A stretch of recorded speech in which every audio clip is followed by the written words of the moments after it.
안녕하세요. 12년 동안 부모 학교를 운영한 부모 교육 전문가 정철민 코치입니다.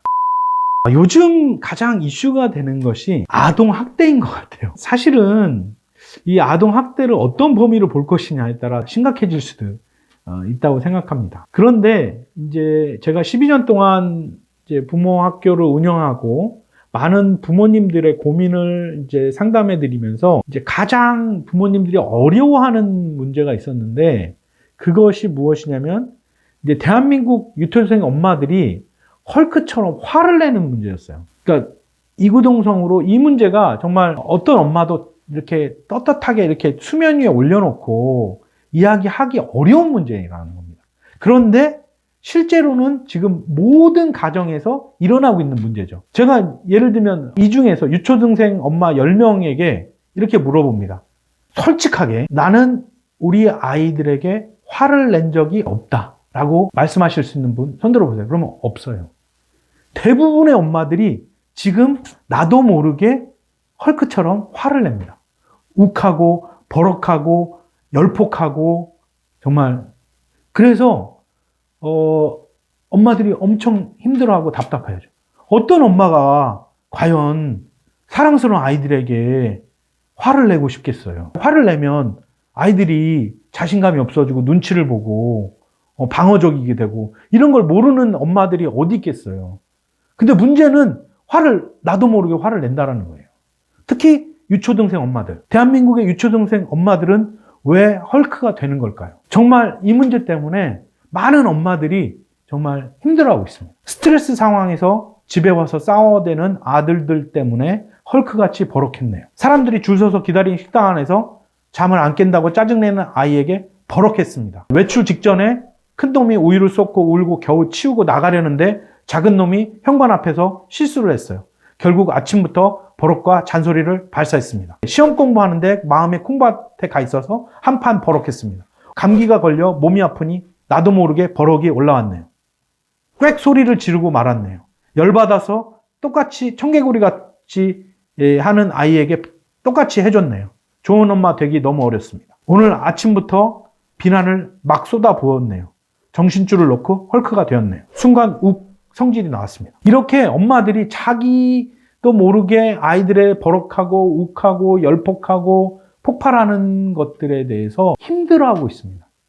힘들어하는 정도가 아니라 이게 안 그러겠다고 다짐했는데 또 그러는 자신을 보면서 자책하고 우울해하고 반복되는 모습 때문에 너무 힘들어하죠. 근데 제가 한번 지금 이 영상을 보고 계신 엄마들에게 좋은 소식 하나 전해드릴게요. 일단 안심하십시오. 대한민국에서 당신만 그런 건 아닙니다. 정말 집집마다 방방곡곡 이 동일한 문제를 겪고 있습니다. 심지어 이거는 우리나라만의 문제도 아니에요. 일본, 중국, 미국, 유럽, 전 세계의 엄마들이 동일한 문제. 왜 그런지는 잘 몰라. 예, 물론 저는 압니다. 왜 그런지를 이제 나중에 말씀드리겠지만, 이 헐크맘 현상, 엄마가 버럭하고 욱하고 폭발하고 열폭하는 이 헐크맘 현상이 대한민국 어떤 엄마 한 명의 문제가 아니라 지금 전 세계적으로 일어나고 있는 문제입니다. 이런 거에 영향을 받아서 아이들이 학교 갔을 때 자기도 모르게 옆에 애들 때리고, 또 이거 문제 때문에 또 다시 2차, 3차 문제가 생기고, 이런 문제들이 계속 생기는 거예요, 지금. 자, 이걸 제가 정리해 드렸으면, 정서적으로 건강하지 못하다. 정서적으로 건강하지 못한 엄마가 나도 모르게, 자신도 모르게 아이에게 정서적으로 건강하지 못한 모습을 영향을 미치고 아이 역시 정서적으로 건강하지 못한 아이가 되고 있다. 이게 한 집의 문제가 아니라 지금 집집마다 방방곡곡 우리나라, 대한민국의 문제가 된 거죠.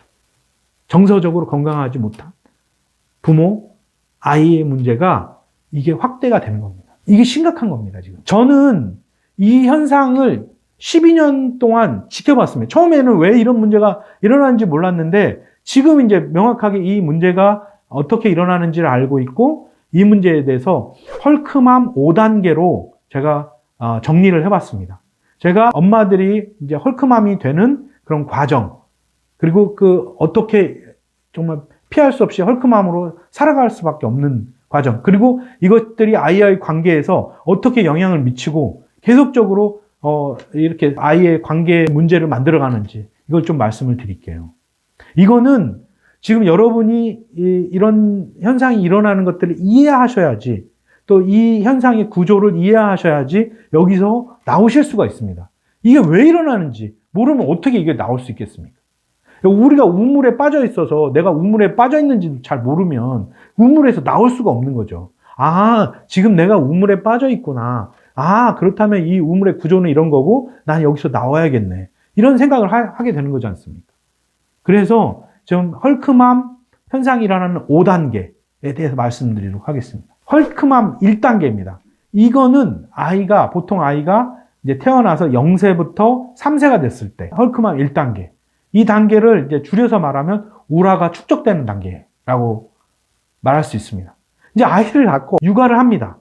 뭐 어떤 엄마는 홀로 육아라고, 혼자서 육아를 하다, 물론 도움을 받긴 하지만, 주변의 도움을 받긴 하지만 이 육아를 하면서 분노와 우울이 쌓입니다.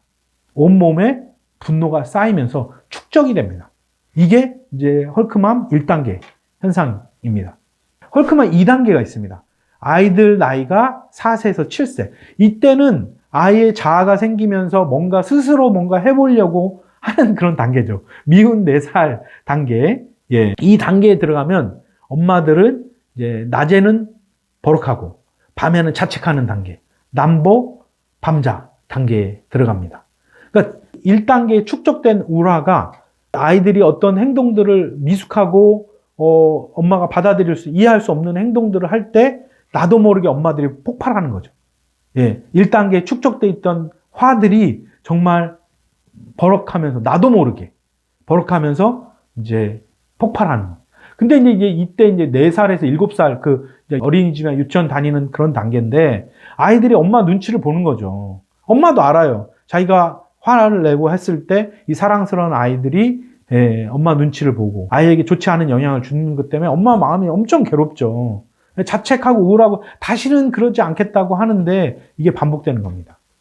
자, 그러면서 자연스럽게 3단계로 들어가는 거죠. 헐크맘 3단계는 버럭의 일상화. 이제 초기 8살에서 10살, 이제 초등학교 저학년, 또 11살에서 13세까지, 이제 초등학교 고학년. 이 초등학생 단계에서는 이게 이제 엄마들이 의식도 못하고 자동으로 버럭하는 단계에 들어가는 거죠. 자, 이때 어떤 문제가 일어나면 아이들이 이제 학습의 단계로 들어가는 거죠. 아이들이 이제 공부를 한다는 거예요. 어떤 과제가 오거나 시험을 보거나 학원을 다니거나 이런 단계에 들어갔는데 엄마의 뜻대로 아이가 행동하지 못하거나 학습을 거부하거나 또 학습이 느리거나 또 제대로 따라가지 못하거나 그런 행동들이 나타날 때 나도 모르게 엄마들이 폭발하게 되는 겁니다. 어느새 이것들이 이제는 일상화되고 어떤 엄마들은 이걸 자기 성격으로 받아들여요. 사실 그렇지는 않은데. 그래서 그냥 포기해버려요. 중요합니다. 이제 헐크맘 3단계가 중요한 이유는 이 단계를 넘어서 헐크맘 4단계로 들어가면 정말 고칠 방법이 없어요. 정말 3단계가 마지노선인 거예요. 특히 이제 11세에서 13세 이때 엄마들이 자각하시고 나는 헐크맘에서 벗어났어. 정서적으로 건강한 엄마가 되겠어. 이렇게 깊게 자각하고 시도하지 않는다면 시기를 놓쳐버려요. 4단계를 그냥 넘어가 버려요. 그래서 저는 이제 정서적으로 건강한 엄마 챌린지라는 걸 합니다. 이 챌린지를 할 때 2단계에 있는 엄마, 3단계의 초등 저학년이냐 고학년이냐 이게 완전히 다른데 고학년인 경우는 저희가 스킬을 알려드리고 해도 잘 안 돼. 되긴 됩니다. 되긴 되는데 효과가 나타나는 시간이 좀 걸리죠. 근데 초등 저학년이나 이제 헐크맘 2단계에 있는 경우에는 이런 스킬들이나 이것들이 즉각적으로 나타납니다. 변화와 효과가 즉각적으로 나타나요. 자, 문제는 이제 헐크맘 4단계입니다. 보통 이때 사춘기가 같이 오죠. 근데 아이들이 갑자기 버럭해요. 어떤 아이는 말이 없어지고, 어떤 아이는 무기력해지고, 이런 현상이 버럭하거나 아주 공격적인 형향을 보거나, 아이가 아주 방어적인 형태를 보이거나, 또는 무기력하거나. 왜 그럽니까? 지금까지 초등학교나 유치원 때까지는 엄마가 헐크맘이 되어서 아이들이 엄마를 무섭게 생각했어요. 그리고 엄마들도 힘으로 아이를 누를 수 있다고 생각했어요. 그런데 4단계가 되면 아이들이 폭발합니다. 엄마가 했던 그 폭발을 그대로 보여줍니다. 그러면서 이제 상황이 전환되는 거죠. 그러면서 시간이 가면서 이제 헐크만 5단계로 들어가면 이제 아이들이 철복 방어 태세가 자, 우리 한번 이야기해 볼까? 아이들이 입을 굳게 담죠. 방어적인 모드로. 근데 엄마들 어때요? 이때 전전긍긍하죠. 왜? 아이들이 공부해야 되니까. 아이들 공부를 놔버리면 지금까지 했던 게 다 물거품이지 않습니까? 그러니까 전전긍긍하면서 아이들 눈치를 보는 단계가 되는 거죠. 관계는 당연히 서먹서먹한 단계가 되는 거죠.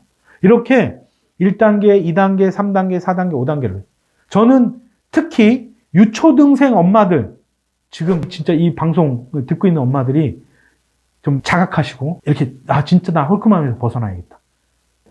그래서 정서적 건강한 부모, 정서적 건강한 아이. 제가 출간한 책을 통해 도움을 받으시거나 또 정서적으로 건강한 엄마 챌린지를 통해서 도움을 받으시길 바랍니다.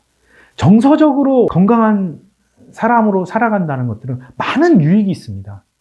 아이들과의 관계에서 또 아이들의 잠재력을 키워주는 데 있어서 아이들의 학습 능력을 키워주는 데 있어서 아이들의 문제 해결력을 향상시키는 데 있어서 아주 정서적인 건강이 기본적으로 박혀 있습니다. 똑똑한 게 먼저가 아니라 정서적으로 건강해야지 똑똑해지는 겁니다. 많은 부모님들 이거 반대로 생각해요. 아이를 똑똑하게 만드는 게 중요하다고 생각하시는데 순서가 잘못된 겁니다. 먼저 정서적으로 건강하면 아이가 똑똑해집니다. 정서적으로 건강한 사람이라는 것은 자기의 감정을 인식하고 조절하고 심지어 다른 사람의 정서적인 안정까지 도와줄 수 있는 사람이죠. 그래서 상황이 환경이 어떠하더라도 거기에 휩쓸리는 게 아니라 감정적으로 휩쓸리는 게 아니라 감정에 휩쓸리지 않고 자신이 하는 일이나 주변에 긍정적인 영향을 미치는 거죠. 이게 정서적으로 건강한 사람입니다. 여러분 똑똑한 아이를 키우고 싶으세요? 예. 목표를 바꾸십시오. 정서적으로 건강한 아이를 키우면 똑똑한 아이가 됩니다. 시간이 물론 필요한 거죠. 시간이 필요하지만 정서적으로 건강한 사람으로 여러분이 먼저 롤모델이 되셔야 돼요. 화내거나 분노하거나 헐크맘처럼 폭발하는 그 상태에서 벗어나서 정서적으로 건강한 엄마, 정서적으로 건강한 사람이 될 수 있는 방법이 있습니다. 정서적으로 건강한 감정의 주인으로 사는 5단계. 이거에 대해서 정서적으로 건강한 부모, 정서적으로 건강한 아이. 이 책에서 제가 어떻게 정서적으로 건강한 사람으로서 자신의 감정을 주인으로 살 수 있는지 이것들을 말씀드리고 있습니다. 인식하고 이해하고 자신의 감정에 이름표를 붙이고 그걸 적절하게 표현하고 조절할 수 있는 이 5단계 방법 이것들에 대해서 말씀드립니다. 이 책을 통해서 여러분이 정서적으로 건강한 사람으로 살고 정서적으로 건강한 엄마로서 어떻게 역할을 해야 될지 배우시기 바랍니다. 감사합니다.